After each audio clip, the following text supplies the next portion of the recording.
Hey there guys, it's Jake here. I am so excited to be bringing you guys the first ever episode of my series that I'm doing in all of October called 31 Nights, 31 Frights, where every single day from October 1st to October 31st, I am reviewing a different horror film every single day of the week, of the month, so be excited for that. I am really excited because I love horror films. It's my favorite genre of film, so I'm so excited to be talking about all these different horror films that I like. I can't wait to talk about all of them.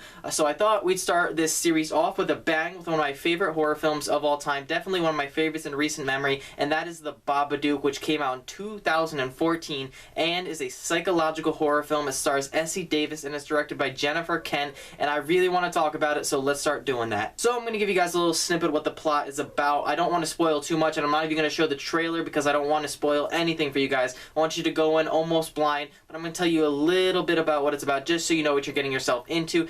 Basically, you have a mother played by Essie Davis, and she has a young son, and this kid just causes problems left and right. He brings homemade weapons to school, like homemade crossbows and stuff, gets in trouble at school a lot, says the wrong thing almost all the time, and he's just causing problems. The woman, her life is just in a complete downward spiral. Things are just not going right for her, and they get even worse when one night she decides to read her son a bedtime story, and he chooses a book off the shelf called Mr. Babadook. Right away she realizes this book is off. There's something truly horrific about it, but the kid pesters her to keep reading, so she does, and it just causes problems because the kid can't sleep then, and from there on the kid thinks that this Babadook creature is following them. The mother is dealing with depression and also the fact that she has to raise this horrible child. I can't stress how bad this child is. In all honesty, he's not a bad actor, not that. The character itself is just annoying as hell. If there were ever a movie that made you not want to have kids, this would be that film.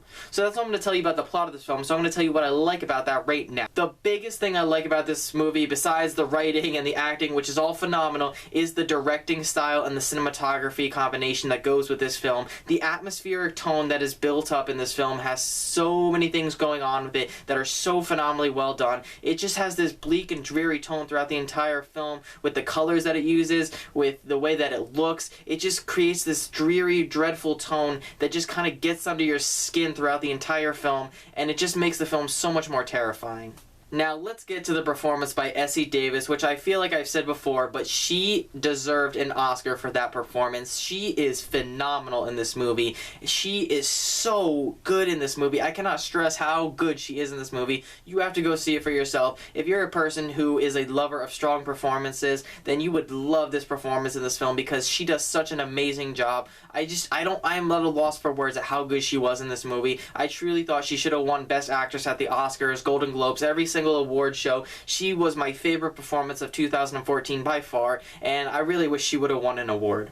And the directing style, I loved it. It was so crisp and clean. Jennifer Kent does a phenomenal job directing this movie. She has this style to her that is just perfect for this film. I really hope she does some more horror films in the future because I will watch every single one of them. The music in this film also really fits well with this film. It's not this big epic score that you'd see in like typical mainstream horror films in America. It's this really subtle but creepy music that really fits well with this film and the style that the film was going for, and I really appreciated that as well. Now, there's one thing I want to talk about, and it's the character of the Babadook, which is really interesting because if you see the trailer and you listen to me talk about the plot, you really think that this is going to be a monster movie, and that's what I thought it was going to be going into it, but it really turned out to be a psychological horror film, which I enjoyed even more. There are elements of a monster movie spread throughout it, and you can definitely tell that they were trying to have some monster elements in it, but I think at its core, it is a psychological horror film. It messes with your head. You don't know what's going on until the very end of the film, and I'm not the biggest fan of the ending of the film, but I enjoyed it for what it was. I loved this film. I had such a great time watching it. It's currently on Netflix, so you can watch it as soon as possible. Watch it as fast as you can because this is a fantastically well-made film. I truly think it is one of the most terrifying films I think I've ever seen. If you don't think it's scary and I'm just a wimp, then let me know in the comment section down below. If you've already seen this movie, let me know what you thought of it. If you do see it, come back to this video and let me know what you think. But that's all I'm going to say today. If you want to hear more from me, you should definitely hit that subscribe button. Make sure to like this video and check out some of my other ones. I will put the link in the description down below to my previous video where I review the Maze Runner, The Scorch Trials, the sequel to The Maze Runner, starring Dylan O'Brien. Well, I'm not going to say any more today. I'm talking really fast. I seem to do that at the end of my videos recently. I don't know why, but I just get so excited. Anyway, I am out.